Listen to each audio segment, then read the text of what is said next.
This is 5 in 10 from Skywatch TV. 5 things you need to know for Monday, May 13th, 2024. I'm Derek Gilbert in Jerusalem. A program note, we will be traveling tomorrow as Sharon and I return from our Israel Solidarity mission. And so there will be no report tomorrow. We'll be in the middle of essentially a full day of traveling from Israel back home to the Ozarks. So please excuse the interruption, but we'll be back on Wednesday with a new report. Topic number 5 today. Israel, more operations in the southern part of the Gaza Strip overnight last night. That's Saturday night into Sunday. This would be Rafah, the southernmost city that borders on Egypt. This includes operations in front of the Rafah border crossing, the IDF active on the Palestinian side or the Gazan side of that crossing. But the IDF also working in several other areas in Gaza, including the neighborhood of Zeitoun, which has been cleared twice of Hamas already, and in Jabaliya, which was cleared once previously. Now, this is disturbing because, again, these areas were believed to have already been cleared of Hamas, and yet the IDF is having to go back in and engage with Hamas fighters again, just as the Al-Shifa hospital in Gaza City was cleared in November, and then in March, the IDF had to go back in and conduct a very extensive and dangerous operation to take out about 500 Hamas terrorists from the Al-Shifa hospital. This is dangerous. Hamas is reconstituting itself whenever the IDF pulls out of an area that's believed to be cleared. It is essentially turning into a deadly game of whack-a-mole. You whack Hamas over here, they pop up over here. Then you hit them over here, they pop up over here. And this is continuing. Now, even though Israel believes it is eliminated some 13,000 Hamas fighters, there are still 4 battalions remaining. And Israel's been presenting this operation in Rafah as sort of the last redoubt of Hamas, but it's pretty clear now that that's not true because Hamas is popping up in areas in the middle and even northern part of the Gaza Strip that were believed already cleared. Seth Frantzman, who's a Middle East security analyst, Middle East security analyst and writer for the Jerusalem Post and Breaking Defense, points out that Israel is going about this operation in a way that's very different from, say, the way the Iraqi army went after the Islamic State back in 2016. When the Islamic State was in Mosul in northern Iraq, the Iraqi army basically encircled neighborhoods where the Islamic State was entrenched and then very methodically closed the circle and eliminated the people who were in it. Now, the Islamic State, ISIS, didn't have the tunnel network that Hamas has been building for years to hide, and that is one of the problems that Israel's facing. But in the case of Rafah, some 300,000 Gazans are now believed to have evacuated to the vicinity of Khan Yunis, a refugee camp there, and it is believed now that Hamas is reestablishing itself in the city of Khan Yunis. I'm not suggesting that Israel should go the way the Iraqi army went because they didn't really care about civilian casualties, which is something the IDF is trying to avoid. But this is going to make it very, very difficult for Israel to achieve its goal, and that is to eliminate Hamas. Topic number 4, Hamas strikes back. While all of this is going on, rockets from Hamas were flying. They were launched at Israel's biggest southern city, Beersheba, over the weekend. That's the first time since December that Hamas has launched rockets at Beersheba in the middle of the Negev, not a border community with Gaza. Rocket sirens also went off in Ashkelon, which is just north of the Gaza Strip. Rockets launched at the Kerem Shalom border crossing. This is the border crossing that Israel has been operating into Gaza, reopened it, and tried to start delivering humanitarian aid, and 4 Israeli soldiers killed just a few days ago in a rocket attack. This rocket attack on Sunday afternoon was the 6th rocket attack in the last week on that border crossing between Israel and Gaza. And that leads to topic number 3, trying to stop the aid. It's not Israel is trying to do it, it's Hamas. Hamas is preventing humanitarian aid from getting to its people, and this is by design. They want to create suffering for the people of Gaza. Why would they do that? Aren't they defending their people? No, actually, their goal is to destroy Israel, regardless of the cost that has to be paid. And in the minds of the Hamas leadership, the longer they can prolong the suffering of the people of Gaza, the more pressure the rest of the world applies to Israel. Hamas knows it's never going to defeat Israel on the battlefield.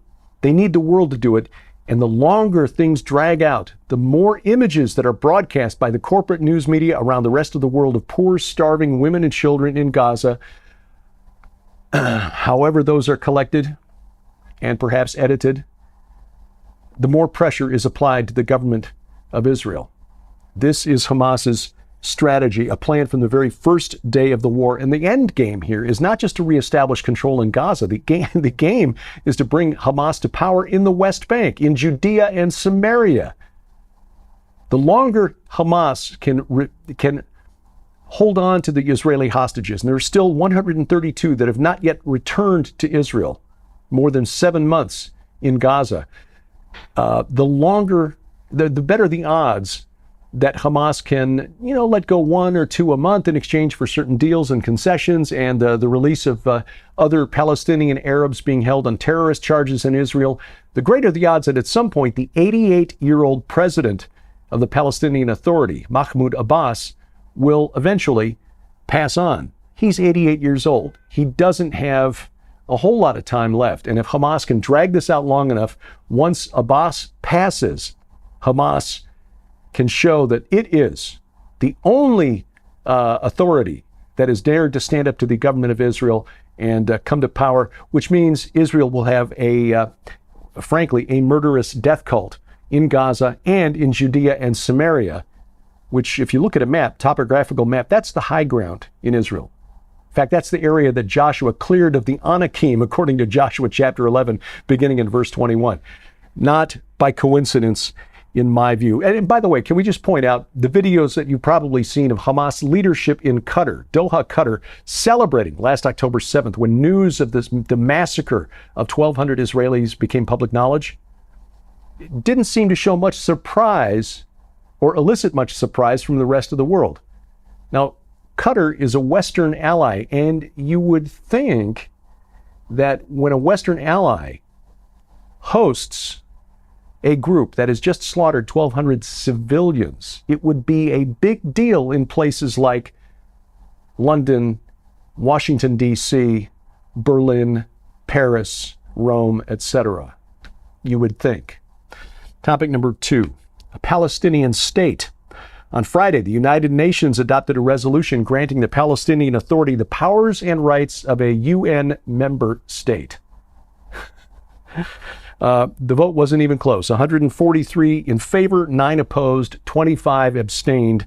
Now, bear in mind that according to the United Nations Charter, the only way to grant a nation full membership is through a recommendation by the Security Council. And the Security Council had nothing to do with this resolution. In addition, the proposed state has to meet certain criteria, including being a peace-seeking entity. To paraphrase President Andrew Jackson after the Supreme Court issued a ruling that he really disagreed with, he said, well, they've made their decision, now let's see them enforce it. Coming up, some final thoughts as we conclude our week-long solidarity mission to Israel from the Temple Mount, straight ahead on 5 and 10. We want to make sure that you know how you can get your copies of both of these new works in the Nearing Midnight and Hereafter exclusive offer. This amazing offer includes Nearing Midnight as It Was in the Days of Lot by the legendary Terry James, that explores in detail through the prism of God's Word the potential for nuclear war to break out at any moment. How the entire world is facing the imminency of a dictatorial digital monetary system. Why Mother Earth worship in the form of climate change insanity is being forced upon humanity. How the entities of Ephesians 6:12 will establish control through a new world order, and the blessed hope believers have in the return of the Messiah. Also included in this special offer is Jonathan Brentner's Hereafter. It's far better than you can imagine. This beautifully written new masterpiece will forever change the way that you view the afterlife. You will experience the anticipation of the jubilant reunion and celebrations in heaven that believers will partake in after this current life. Broaden your understanding of heaven and the start of eternity. You'll also learn the answers to difficult questions like, how will we experience and perceive time once in heaven?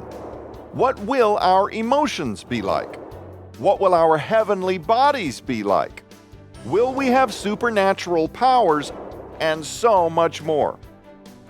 But we're just getting started. Also included is Jonathan Brentner's best-selling book, Triumph of the Redeemed. In this fascinating work, Jonathan helps you grasp onto the eternal perspective during life's perilous circumstances, the new earth, and so much more. This incredible offer also includes The Coming Judgments on DVD, where Terry James and Pete Garcia delve into great detail on the seal, trumpets, and bowl judgments listed in the book of Revelation. Also included is Jonathan Brentner's presentation entitled Hope in the Rapture. You'll be shocked when you find out why the Thessalonians were grief-stricken regarding the rapture upon receiving the Apostle Paul's first letter, and how you can be free from this very same trap. Sold separately, these items hold a retail value of nearly $90. Yours now for your donation of only $45, which includes free shipping to all U.S. orders. So don't delay. You can scan the QR code on your screen right now using the camera app on your phone for instant access to this exclusive offer. You can also visit us at skywatchtvstore.com or call 1-844-750-4985 and ask for the Nearing Midnight and Hereafter exclusive offer right now. We're on the Temple Mount, and unlike our previous visits here, we practically have the 35 acres to ourselves. There are a few other groups, but very, very few. This is really remarkable to be here on this site for a number of reasons. The history that has taken place here, but also the future that will take place here. This is the Mount of Assembly, the Har Moed in Hebrew.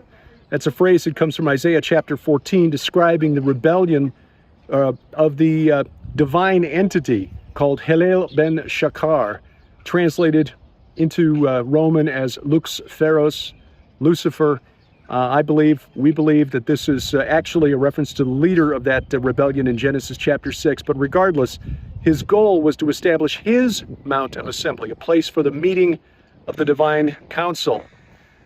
This is God's Mount of Assembly, Har Moed, the phrase in Hebrew that John the Revelator translated into Greek, mistranslated back into English as Armageddon, with the assumption that it refers to Megiddo, which is 50 miles away to the northwest.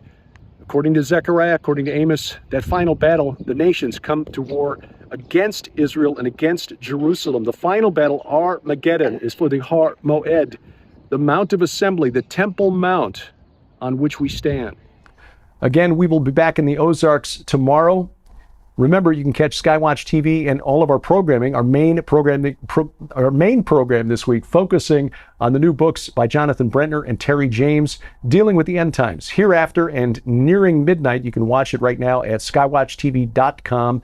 You can also catch it at our Roku and Apple TV channels. Our broadcast schedule, if you watch it over the air, is posted at skywatchtv.com/channels. You can also see it at our Rumble channel, rumble.com/skywatchtv, or better yet, get our mobile app, because it brings the programming right into your smartphone or tablet, bypasses the gatekeepers of social media and big tech, and we will not be canceled from our own app. iOS, Android, Amazon, Kindle Fire, we've got an app for your smartphone or tablet, and links to the app stores at our website, skywatchtv.com/app. Again, Sharon and I will be traveling tomorrow as we return home from Israel. So until Wednesday, thank you for watching as we keep watch. I'm Derek Gilbert. This is 5 and 10 from Skywatch TV.